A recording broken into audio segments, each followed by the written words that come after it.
I still remember the exact moment my life broke in two.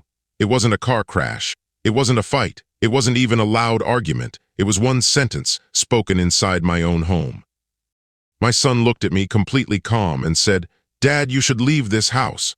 For a few seconds I actually laughed, because I thought it was a joke, but he wasn't smiling, not even a little. That's when I realized he wasn't asking, he was deciding. And what scared me the most wasn't what he said, it was the silence in the house behind him, like someone else had already agreed with him. That night I tried to sleep, but my phone rang at 2:13 a.m., unknown number. A man's voice came through, shaking slightly. And he said just one line that made my blood turn cold. "Don't trust your son, he is not who you think he is." Before I could ask anything, the call ended. And in that exact moment, I realized something terrifying. My son didn't just want me out of the house, someone wanted me erased from my own life. The next morning, everything felt different. Not because something changed, but because I finally noticed what had already changed long ago. The house was too quiet, no laughter, no normal conversation. Just empty sounds like life was being slowly removed from it. My son sat at the dining table, same place, same routine, but a different energy. He didn't look at me when I entered, not even a glance. I poured my tea slowly, trying to act normal, but inside I was replaying last night's words again and again. Leave this house. Why would a son say that to his father? I finally spoke. "Are you serious about what you said last night?" He didn't answer immediately, just scrolled on his phone. Then he said something worse than the first sentence. "Yes. It's better for everyone. Better for everyone." That phrase stuck in my mind like poison. I tried again. "Did I do something wrong?" This time he looked at me, but not like a son. Like someone tired of explaining something already decided. "You're not the problem," he said. A pause, then he added, "You're just in the way." That sentence didn't just hurt, it confused me. Because it didn't sound emotional, it sounded rehearsed, like he had been told what to say. I stood there silently. For the first time in my life, I felt like a guest in my own kitchen. After that morning, I started noticing patterns, small things, dangerous things when connected. My son began locking his phone when I entered rooms. Conversations stopped when I came near. Even my relatives stopped calling as often, like something was slowly cutting me off. That evening, I tried again. I knocked on his door, no answer. I knocked again. This time, he opened it halfway. His face showed irritation, not anger, just impatience. "What?" he asked. I kept my voice calm. "Just talk to me 5 minutes," he sighed, then stepped outside. But closed the door behind him quickly, like he didn't want anything inside the room to be heard. I asked him directly, "Why do you want me to leave?" For the first time, he hesitated. Just for a second, then he said, "Because things are complicated now." Complicated, that was not an answer, that was an escape. I took a step closer. "Who made things complicated?" That's when his eyes changed, just slightly, like a warning signal flashed inside him. "No one," he said quickly, too quickly. Then he added, "You're overthinking." And he went back inside the room. Door closed, lock clicked. End of conversation, but not end of suspicion. That night I couldn't sleep. Every sound inside the house felt amplified. The ticking clock, the wind outside, even my own breathing felt loud. Something was wrong, I knew it. At 2:13 a.m., my phone rang, unknown number. I stared at it for a long time before answering. Finally, I picked up. A man's voice came through, low, careful, afraid. "Listen to me very carefully." I sat up immediately.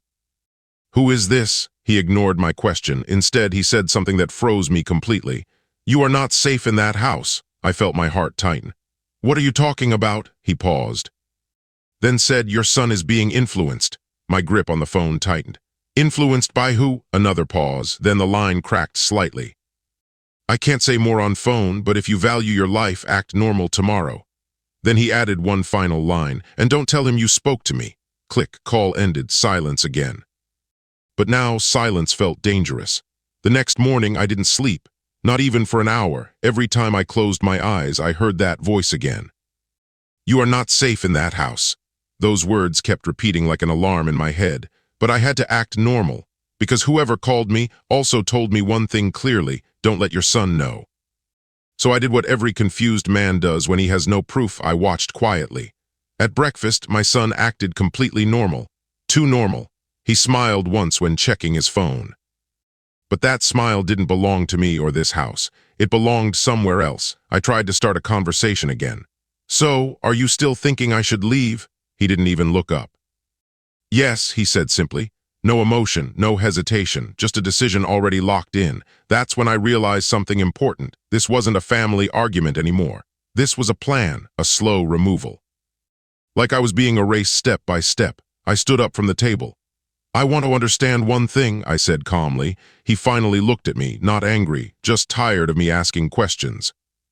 "What?" he asked. "Who told you to treat me like this?" For a split second, something flickered in his eyes, fear, but it disappeared instantly. "No one," he said again. But this time I didn't believe him, not even a little. That afternoon I did something I had never done before. I started observing like a stranger in my own home, not emotionally, not as a father, but as someone trying to understand a puzzle, and that's when I noticed it.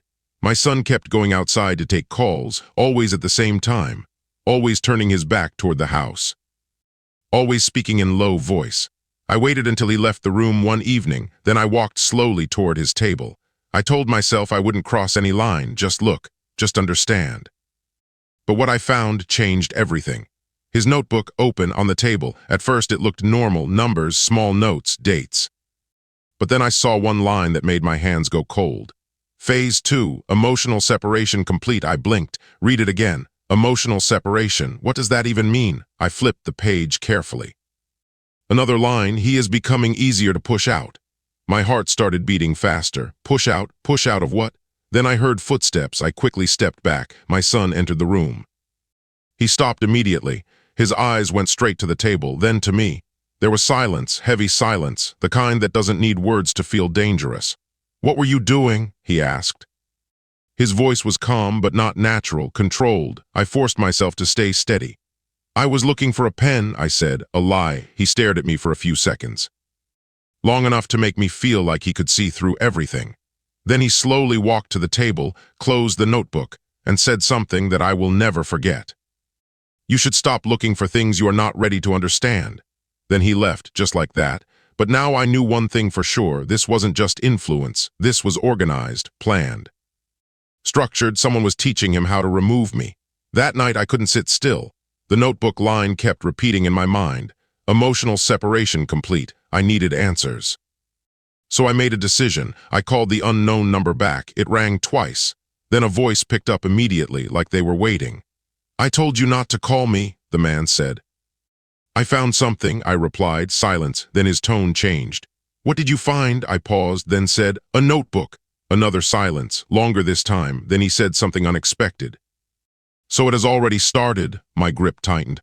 "What has started?" He didn't answer directly. Instead, he said, "Listen carefully. Your son is being manipulated by someone close to your family situation."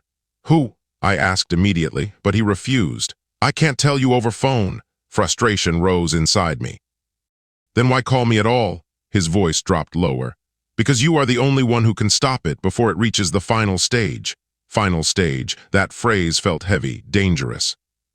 Then he added, "Do not confront your son yet, and check everything around your house carefully." Click. Call ended again, but this time I wasn't just afraid, I was alert. After that call, I couldn't ignore it anymore. I started checking everything. Not openly, quietly, closets, drawers, corners, even places I had never looked in years, and then I found it. Behind a loose panel near the hallway, a small device, hidden, attached. My hands froze. I didn't even understand what I was looking at first. But one thing was clear, it didn't belong to me. Or my son. Someone had been watching this house. Listening, recording, everything. My breathing got heavier. I carefully removed it and held it in my hand. This wasn't random. This was surveillance. Which meant one thing, someone wanted control, not chaos, control. And suddenly everything made sense. The notebook, the behavior, the calls, the pressure. I wasn't being pushed out emotionally. I was being engineered out, step by step, quietly, systematically. And just when I thought I had reached the deepest point of the truth, my phone rang again. Unknown number.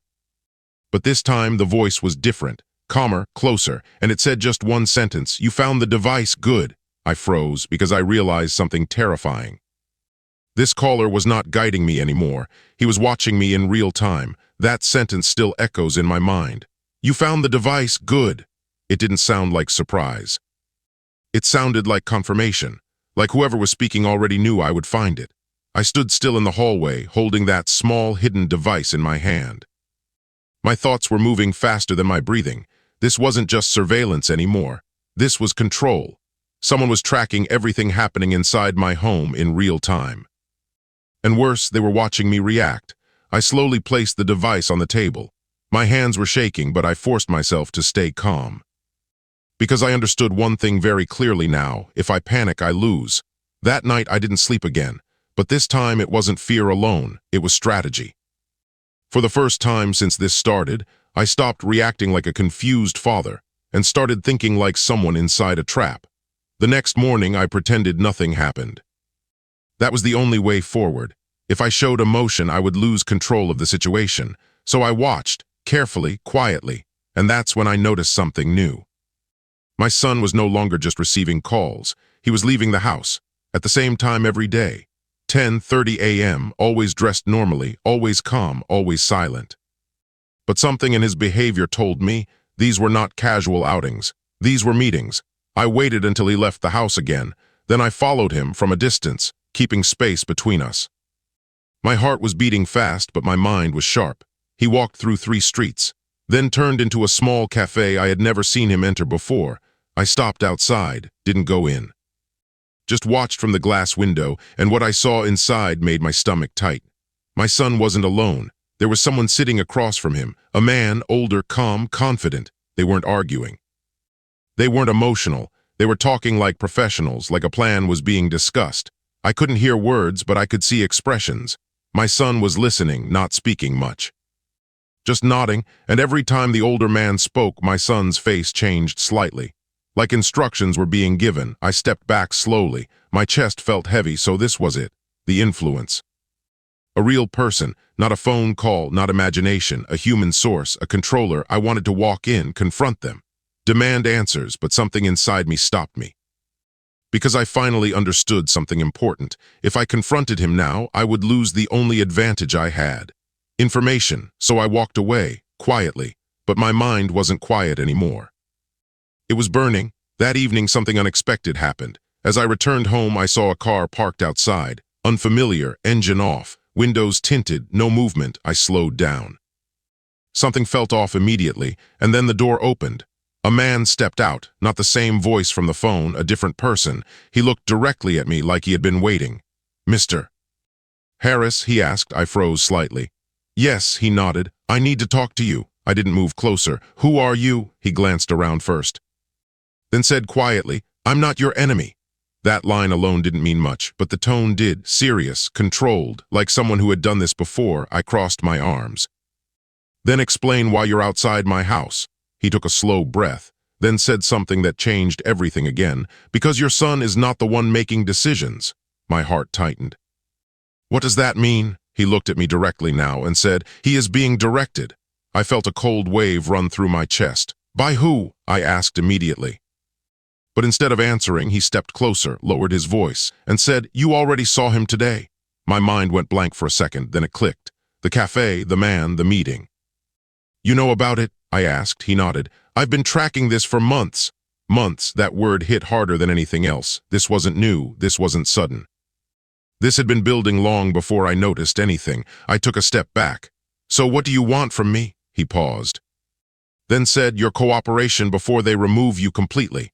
I invited him inside, not because I trusted him, but because I needed answers. We sat in the living room, the same room where everything in my life had started to fall apart.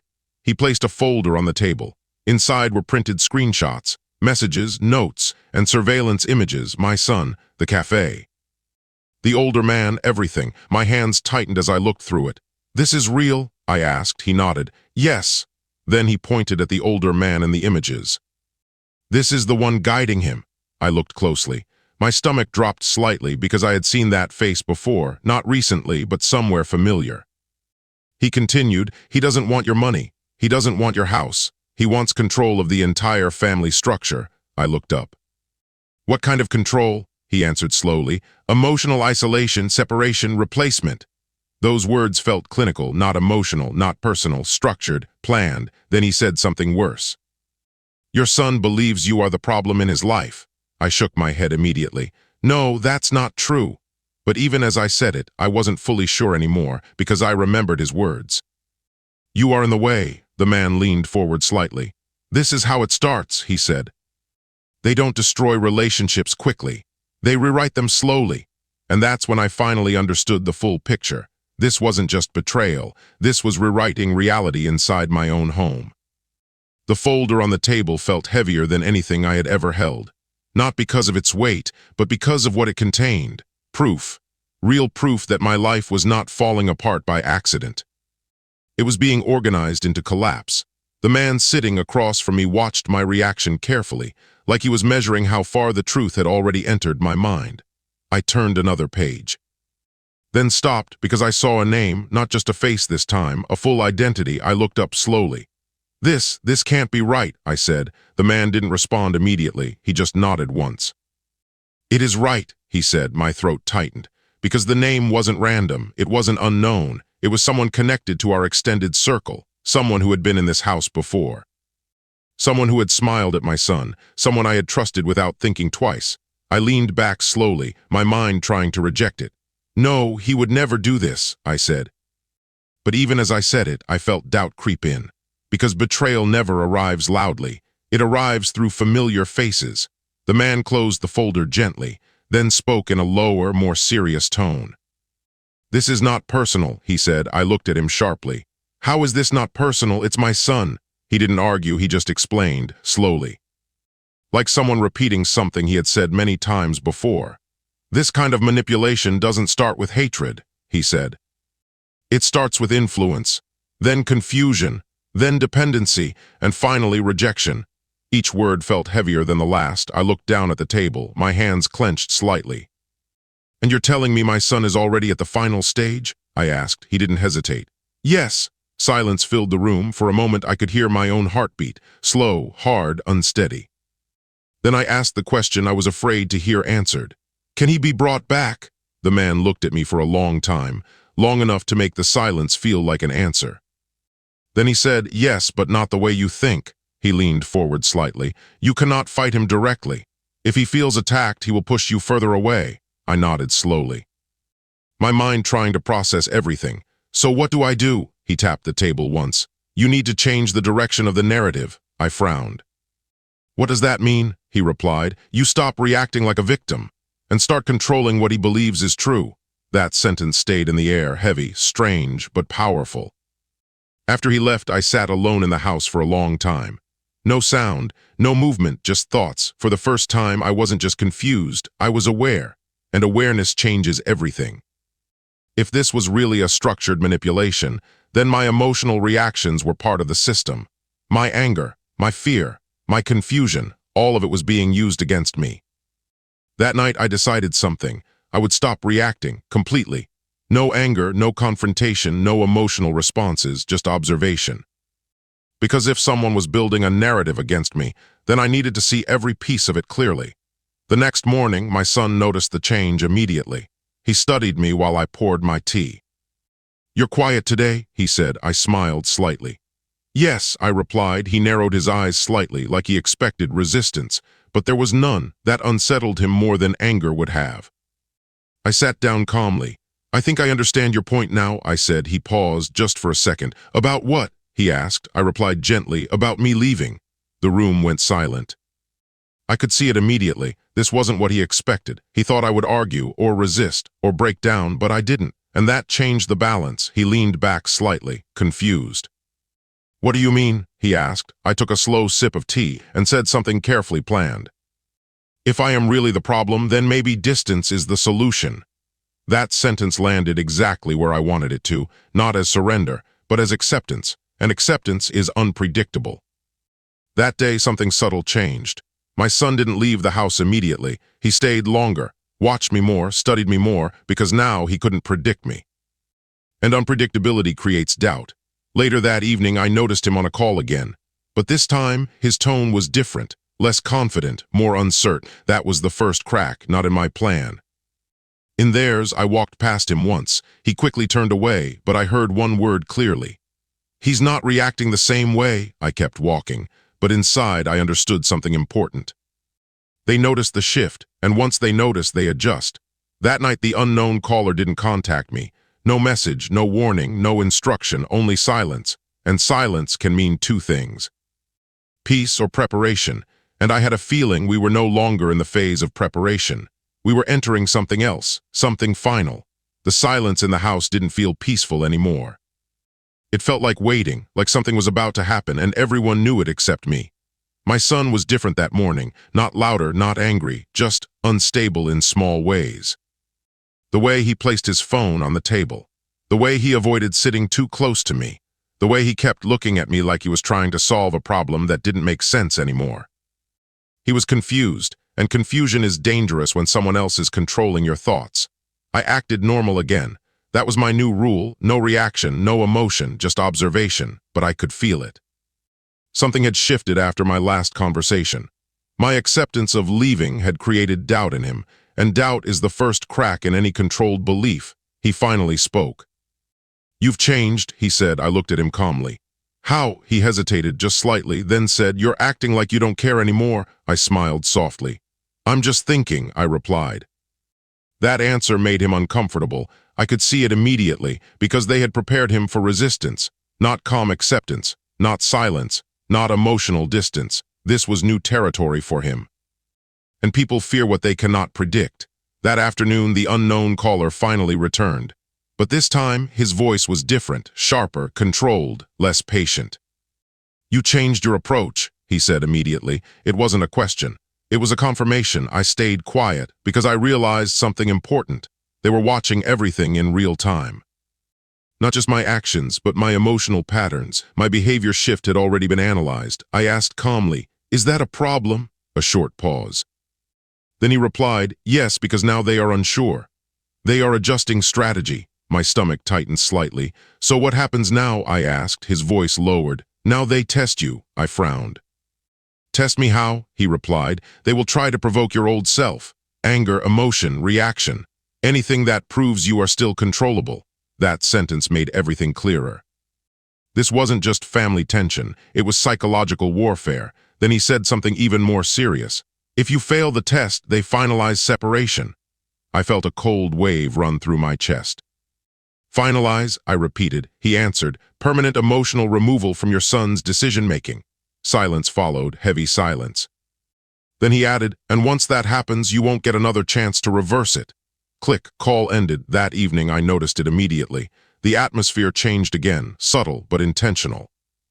My son came home later than usual. He didn't greet me. He walked straight into the living room and sat down. His energy was different. He was waiting, not relaxing, waiting. I knew what this was. A test. I stayed calm and continued reading a newspaper. He finally spoke. "You really think leaving is the answer?" he asked. There it was, the trigger, a direct emotional hook. Designed to pull me back into argument, I didn't look up. "I think I understand your point," I said calmly. Silence. He wasn't expecting that response again. He leaned forward slightly. "That's not what I meant," he said. I turned a page slowly. "What did you mean then?" I asked softly. His jaw tightened. I could see frustration building. Because nothing was landing the way it used to. No conflict, no resistance, no emotional fuel, just calm replies. That's when he changed strategy. He stood up. "Forget it," he said, but I saw it. The frustration in his hands, the slight tension in his voice. He was losing control of the emotional direction, and somewhere else, someone was watching this unfold. Later that night, I received another message. Unknown number, but this time it was not a call, it was a text. Just one line: "They are not happy with your response pattern." I stared at it for a long time because now it was confirmed. They weren't just observing, they were reporting. Real-time analysis of my behavior. I deleted the message immediately and sat back in silence. My mind was no longer confused, it was calculating. If they were testing me, then I needed to continue this pattern. Controlled calm, no emotional spikes. But something inside me also knew the next test would be stronger, more personal, more painful. Because when control weakens, systems escalate, and I had just become a variable they could no longer predict. The next morning felt heavier than usual. Even the air felt different. My son barely spoke. He was watching me more carefully now, like he was no longer just a participant in this situation, but a messenger receiving instructions. And I knew something was coming. Not small, not subtle, final pressure, because systems like this don't slowly fade. They escalate until resolution, and that resolution was either break me or break the narrative. I finished my tea slowly, looked at him, and said calmly, "I think I understand now. I should probably give you space." That sentence landed harder than anything I had said before. Because it wasn't resistance, it wasn't conflict. It was acceptance again, but deeper this time. And I saw it instantly. His eyes changed, not anger, not relief, confusion mixed with doubt. Because the plan was no longer predictable, and unpredictable targets are the hardest to control. Something changed after that morning, not outside, inside the house. The silence wasn't controlled anymore. It felt unstable. My son was no longer consistent in his behavior. One moment he would act distant. The next, he would stare at me for too long like he was trying to remember something he wasn't allowed to forget. The system was slipping. I could feel it. Because control only works when the target behaves predictably, and I had stopped being predictable. That evening he finally spoke again, but this time his voice was lower, less confident. "Why are you acting like this?" he asked. I looked at him calmly. "Like what?" I replied. He hesitated. That hesitation was new. He used to be certain, now he was. "You don't argue anymore?" he said. I nodded slightly. "I'm just listening now." Silence. That word hit him harder than anger ever could, because listening means awareness. And awareness means exposure. He looked away quickly. For the first time, I saw uncertainty in him, not programmed behavior, human confusion. That night, the unknown caller returned. But this time, his voice was different, tight, controlled, almost frustrated. "You are destabilizing the structure," he said immediately. I stayed quiet, because now I understood something important. He wasn't just observing anymore. He was reacting, and reaction means loss of control. I asked calmly, "What structure?" A pause, longer than usual. Then he said, "The psychological alignment between you and your son." I leaned back slightly. "So what does that mean?" I asked. His answer came sharper. "It means he is no longer responding the way he was trained to." Trained. That word confirmed everything. This wasn't influence anymore, it was conditioning.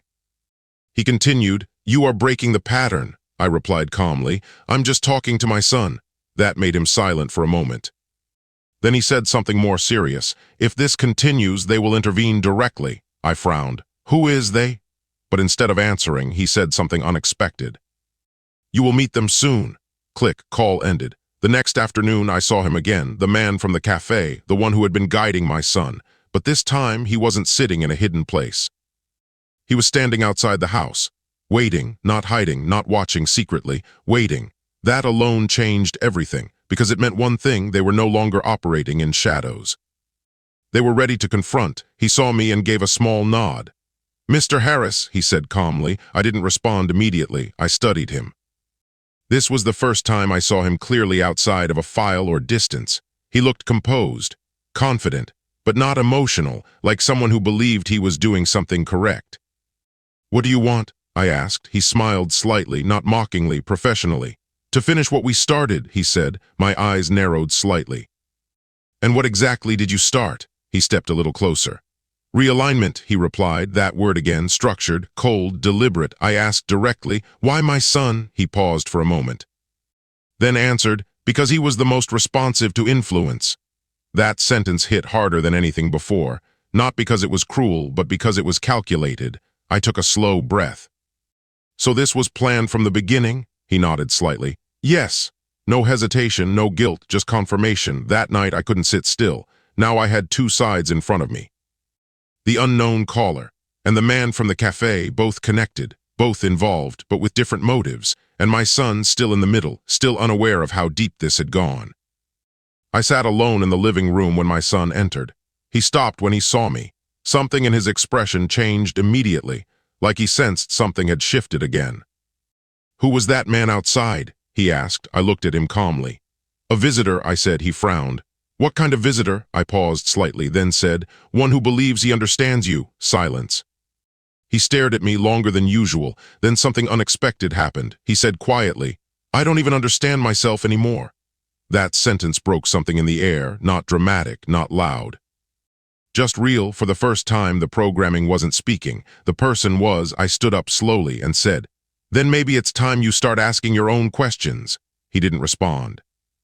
But he didn't walk away either, and that silence was the beginning of something new. That night felt different, not because something new happened, but because something old finally broke. My son didn't leave his room, he didn't take calls, he didn't follow his usual routine. He just sat in silence, and for the first time, that silence didn't feel controlled. It felt heavy. Like his mind was fighting itself. I stayed in the living room pretending to read, but I was listening. Every small sound in the house mattered now, a chair moving, a door opening slightly. A breath held too long, then I heard him walking slowly. He stopped near the hallway and spoke, not to me, not loudly, almost like he was testing his own voice. "I don't understand anymore." That sentence wasn't directed at anyone. It was just released into the air, a crack, a real crack. Because once a controlled thought turns into spoken doubt, it can't be taken back. I didn't respond. I stayed still, because this moment was fragile, and fragile things break if touched too early. Minutes later, his phone rang. I didn't see the screen, but I saw his reaction. He froze. That freeze told me everything. This wasn't a normal call, this was the system. The same system that had been shaping his decisions. He looked toward me briefly, like he was unsure whether to answer it in front of me. Then he stepped into the kitchen, closed the door halfway. I stayed still, but I listened carefully. At first his voice was low, respectful, controlled. Then I heard the other side of the conversation through his tone, short responses. "Yes, I understand. I was just thinking," then a pause, a longer one, and suddenly his voice changed, not louder, not emotional, just resistant. "I said I don't know anymore." Silence from the other side, then his breathing got heavier. "No, I'm not sure that's true anymore." My heart tightened slightly because this was it, the turning point. Then I heard something unexpected. He stepped out of the kitchen. His face was pale, not angry, not obedient, conflicted. For the first time, he looked directly at me and said, "I need to know something." I stood up slowly. "What?" I asked. His voice shook slightly. "Did you ever do anything that you're not telling me?" The question wasn't an accusation. It was confusion searching for structure. I took a breath and said calmly, "No." He stared at me, trying to detect truth. But now, his belief system wasn't stable enough to confirm anything, and that instability was everything.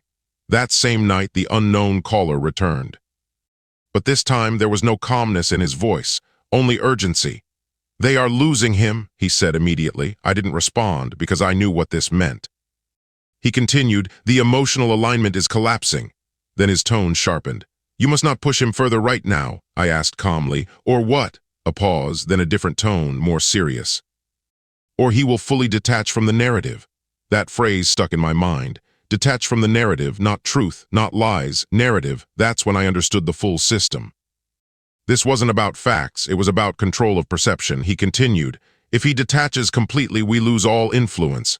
Then silence, and finally, "And so will you." Click, call ended. The next morning, everything felt unstable. Not peaceful, not chaotic, just uncertain. My son didn't speak much, but he was thinking more than ever. I could see it in his eyes. Every sentence now passed through internal questioning. Nothing was automatic anymore.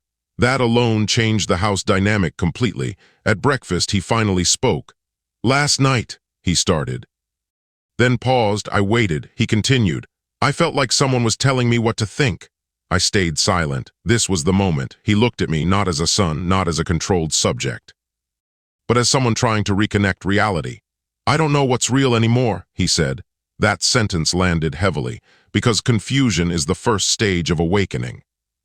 I replied softly, "Then stop listening to everyone else." Silence, a long one. Then he said something that changed everything. "Even you?" That question was the real confrontation. Because now he wasn't choosing sides. He was questioning all sides. I nodded slowly. "Yes," I said, "even me." And for the first time, there was no system response, no instruction, no manipulation. Just silence between two people trying to understand what had been done to them. After that breakfast, nothing was the same again. Not louder, not calmer, just exposed. My son stopped acting like he had answers and started acting like someone who was finally allowed to question. That morning, he didn't leave the house. He stayed, sitting in the living room, staring at nothing, not on his phone, not distracted, just thinking. And for the first time, I didn't feel like I was being tested. I felt like I was being examined. He finally spoke. Everything I believed, it feels like it was placed there. I didn't interrupt, because this was not the time to guide him. This was the time to let reality settle on its own. He continued, even my decisions don't feel like mine anymore. Silence filled the room, then he looked at me and asked something quietly. Was I always like this? That question hurt more than anger ever did, because it showed the real damage, not betrayal, not control, but identity confusion. I stood up slowly. No, I said, you were. And that was the first truth he could hold without resistance. That afternoon, the man from the cafe arrived again, but this time there was no waiting. No observing, no distance. He walked straight to the house and knocked. I opened the door, he looked at me, then past me. At my son inside the room, his expression changed slightly. Because he could see it immediately, the structure was collapsing. He spoke calmly, this is not how it was supposed to end, I replied. Then maybe it was never supposed to happen. He stepped inside, and for the first time there was tension in his posture. Not confidence, adjustment. My son walked closer, slowly, confused but aware. The man tried again. You are misunderstanding everything, he said, but my son didn't respond immediately. Instead, he asked, why did you need me to think this way? Silence. That question broke something in the air, because it was no longer influence versus victim. It was awareness versus justification. The man hesitated, and that hesitation was the truth showing itself. My son took another step forward. I want real answers, he said. No more instructions. The man's calmness started to fade. Just slightly, but enough. Everything we did was for stability, he said, but my son shook his head.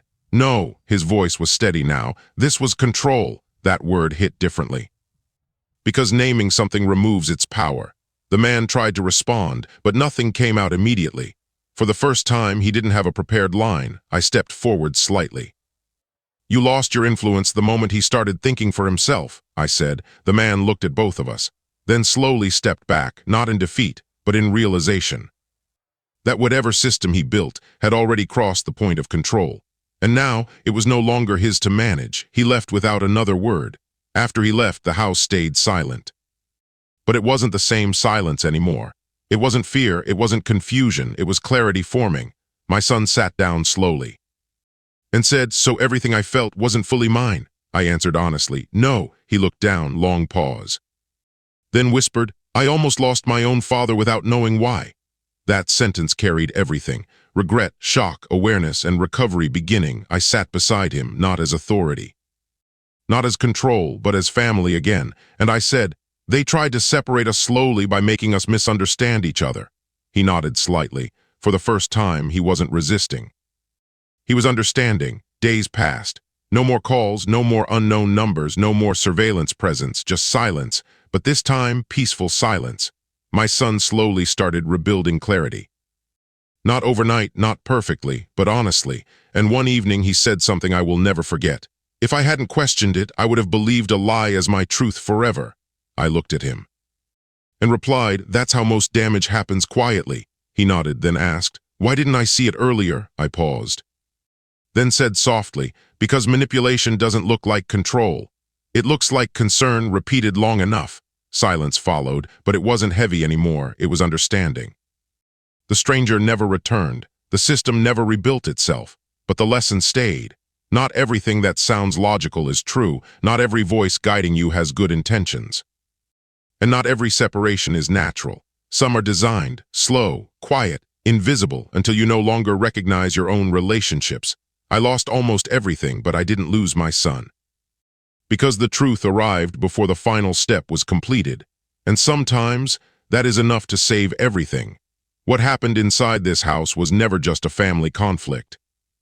It was a quiet war of influence, trust, and perception, where the enemy was not always visible, and the battle was never loud. Sometimes the people we love don't change suddenly. They are slowly shaped, guided, and pushed into versions of themselves they never chose to become. And sometimes the hardest truth to accept is not betrayal from a stranger, but confusion inside our own home. But in the end, one thing remains clear. No matter how deep the manipulation goes, no matter how carefully the narrative is built, truth has a way of breaking through, not all at once, but step by step, until silence turns into understanding. And when understanding finally arrives, control loses its grip. If this story made you think, pause, or question how easily perception can be shaped, then you already understand its real message, because this wasn't just about a son and a father.